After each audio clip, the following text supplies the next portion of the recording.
What's up, YouTube? Welcome back to the Chance Bishop Show for episode 96 of our Philadelphia Eagles franchise mode here on the channel.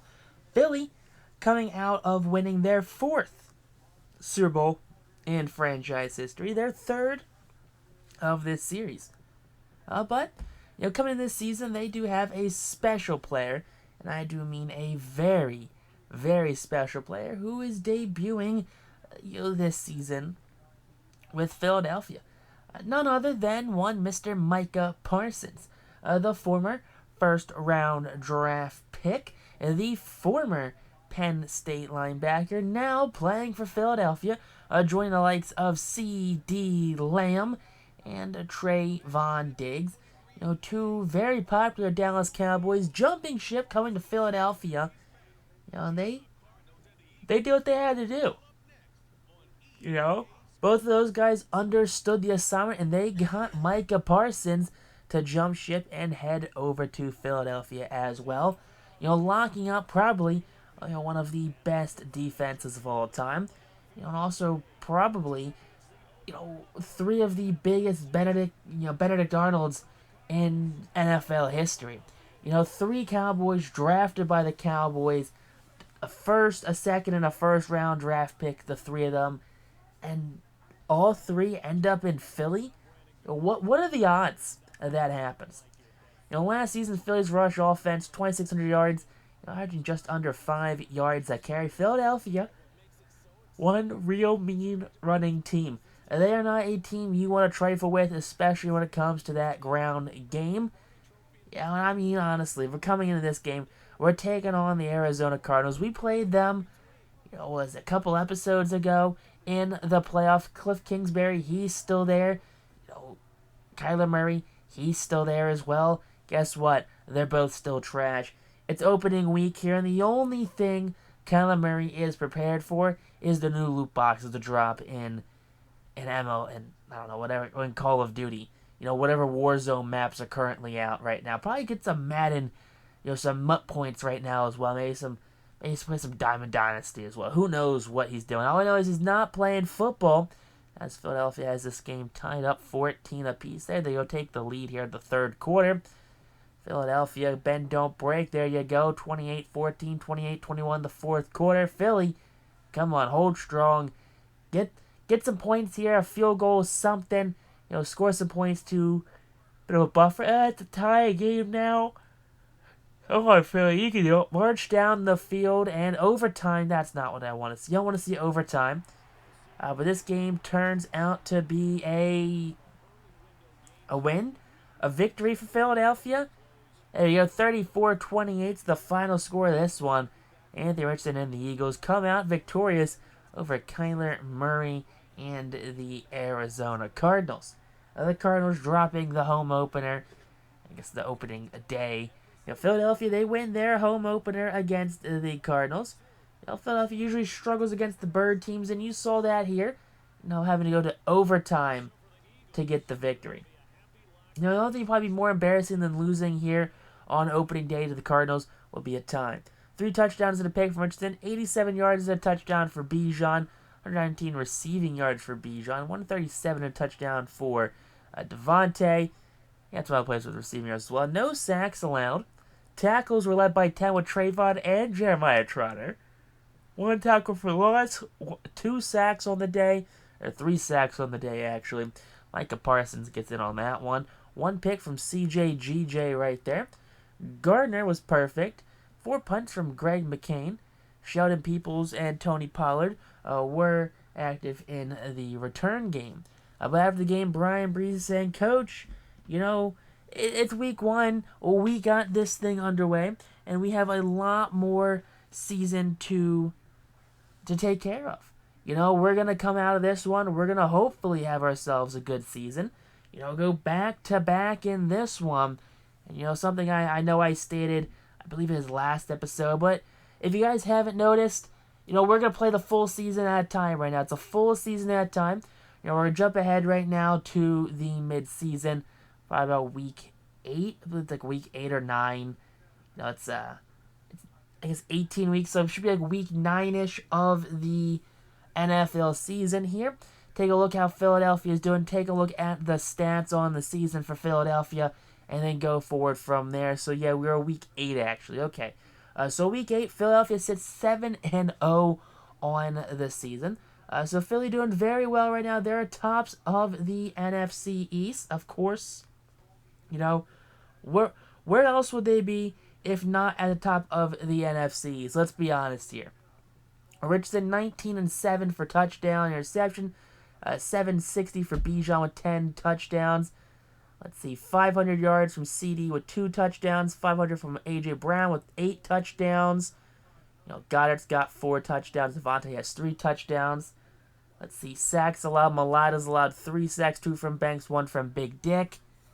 Tackles, Jeremiah Trotter's leading the team with 54. 7 tackles from Lawson Parsons, 9 sacks from Parsons. 3 picks from Avante, 2 from Chauncey, 1 from Kool-Aid. I don't like that Trayvon has that many picks right now. Gardner's been perfect. 14 punts for 776 from Greg. And then the punt return and the kick return are kind of doing their thing in this one. Trayvon Diggs, he is 30 years of age. But Philadelphia, they feel comfortable offering him a 3-year extension. Bring back Trayvon Diggs. Kool-Aid McKinstry, hey, you go Trayvon, and then you go Kool-Aid, and that's what? That's your 1 and your 2 right there. We got to bring him back. Chauncey, he's 30, but hey, he is like a Brian Dawkins out there. He gets picks, he hits hard. 4-year contract extension for CJ GJ. Tremaine Edmonds, he's 30 as well, but he is a key piece to this defense in Philadelphia. We don't win a lot of those Super Bowls without Tremaine Edmonds, leading the defense. So a lot of the defensive players locked up for the foreseeable future. Long-term, expensive contracts, 3- and 4-year deals for all of those players. I mean, you like to see them. But as we fast forward to the end of this season, Philadelphia looking to maybe go 17-0? 17-0? No, 14-3. Ah, boy. 14-3. We kind of sputtered out towards the end. 3 losses. But we do get ourselves, I believe, probably a first-round bye. I wouldn't see why we wouldn't get ourselves a first-round bye. But 14-3, not bad. 13-4 from the Commanders, so they did make things very close towards the end, which is my only thinking of why we might not get the first-round bye, just because of how well other teams like the Commanders did. Never mind, we got the first-round bye. So Eagles have the 1, followed by the Bucks, Lions, Seattle, Washington, Atlanta, and the Saints, in that order right there. Now, Richardson, we had 4,500 yards, 41 touchdowns, 14 picks from him, 1,823 touchdowns from Bijan Robinson, 1,215, 1,012, 975, and 6 from our top 3 receivers. Beef Jergens allowed no sacks, 6 sacks from Malata, 6 from Banks, 3 from McMillman on only 1 game. That's awful. No sacks from Beef Jergens right there. Yeah, we should just bump him up to a star dev just because of how beefy he is. Jeremiah Trotter leads the team with 123 tackles, 22 tackles from Lawson Parsons, 17.5 sacks from Micah, 14 from Brian Breezy, 9 from Josh Sweat, 5 picks from Trayvon, 5 from Avante, 4 from CJ, 3 from Jeremiah, and 2 from Kool-Aid McKinstry right there. So you like to see that one. Now, David Gardner missed 3 field goals and 1 extra point on the season. 36 punts from Greg McCain, a 550 kick return, and a $197 punt return yards. Now, coming into the first round of the playoffs here, we're taking on the New Orleans Saints. Philadelphia has had a history against the New Orleans Saints. They've met with them a couple times here in this franchise mode. Some matchups have gone well for Philadelphia. Some have gone well for the Saints. Just don't forget, that one time Philadelphia couldn't hold on to the ball. They fumbled the ball, 4 times in one game against the Saints? Embarrassing. It led them to go out and construct one of the greatest coaching staffs in NFL history, which then springboarded 2 coordinators to get head coaching jobs off of that Super Bowl staff. Frank Reich jumped ship, become the head coach of the Packers, the number 1 pick, and then Jim Harbaugh Jump ship went to the Steelers, be the head coach there where they had the number 2 pick. But coming into this week right here, Philadelphia taking on the Saints, and it's just got to be another game. Nothing fancy, nothing crazy. Just worry about going back-to-back. That's all we got to worry about. Win back-to-back Super Bowls. Nick Sirianni, he's out there, and so are the Saints. Head coach for the Saints out there, as well as Richardson trying to hype his team up. So out comes the special teams unit right here for the Philadelphia Eagles. They are ready to get this underway, and hopefully Philadelphia can come out here and be victorious. Now taking a look, see the Saints take the early lead. Philadelphia does rally back, 10-7 now, after a field goal by the Saints. Philadelphia rallies back with a touchdown, and 2 points off a safety for the Saints. They get a field goal out of it, brings their lead to 1, 15-14 New Orleans. Philly gets a touchdown and a 2-point conversion, making it 22-22 now. After the Saints rally, put some points on the board. Fourth quarter, can Philadelphia get something here? It's 25-22 Saints after a field goal. Philadelphia gets a late touchdown. Can the defense hold? The defense? Come on, defense. The defense can hold, and Philadelphia comes out victorious in this nail-biter. The Saints drop a very tightly contested game right here. 29-25. Philadelphia gets the victory here. You like to see that. Big victory for the Philadelphia Eagles against a team that they've faced against a couple times here in this franchise mode. But Philadelphia moving on to the next round. Take a look at some of the other scores. 52-7. The Texans just absolutely smack the Chargers. The Falcons get the win right there. But coming out of this game, Philadelphia, Richardson, 2 touchdowns and a pick, 59 yards for Bijan, 127 from Devontae, 62 from Goddard, 58 from Lamb, 1 sack allowed from Kelvin. Tackles were led by Tremaine with 10, 2 tackles from Loss. We had 1.5 sacks on it, 2 sacks on the day, I should say. Let's see, perfect from the extra point line. McCain had 2 punts. Pollard was alright on the kick and the punt return. Didn't really have many yards. But moving into the championship game, we're taking on the Atlanta Falcons here. Philadelphia, Atlanta, back-to-back, division rival kind of things. Not really division rival, but back-to-back rival games right now.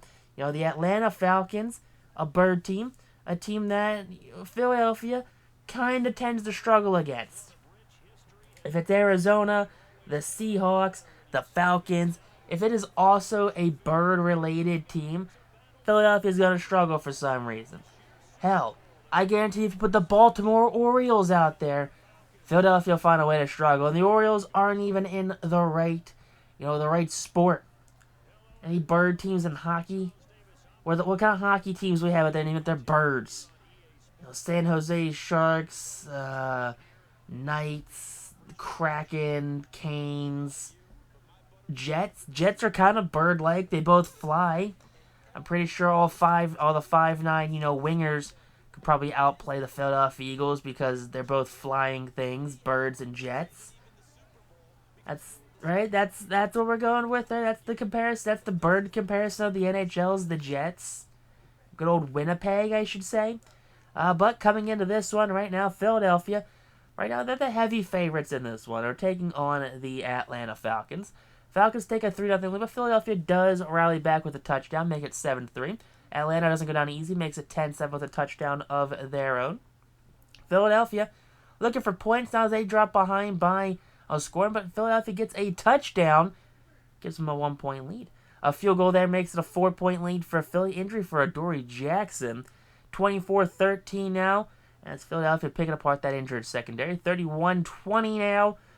Philadelphia, come on. We're in the fourth quarter, final seconds, and Philadelphia is heading back to the Super Bowl in this one, taking on the Houston Texans, who defeated the Pittsburgh Steelers.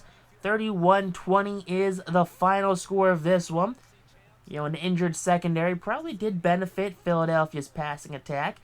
It's hard enough to cover 3 great receivers, but you lose one of your starting corners and you start bullying, that backup. It's like that story Pat McAfee told when there's an injury on someone where Peyton Manning was the quarterback for the Colts, and he just watched like a 38 come out on the field, and he just watched them. He goes, we're only targeting that guy, and like Marvin Harrison had like 8 catches for like 150 yards on that drive or something. I don't know, it was an insane story that Pat McAfee told. But working through this one, 9 tackles from Tremaine. He's got 19 tackles in 2 days. Bunch of sacks on this one.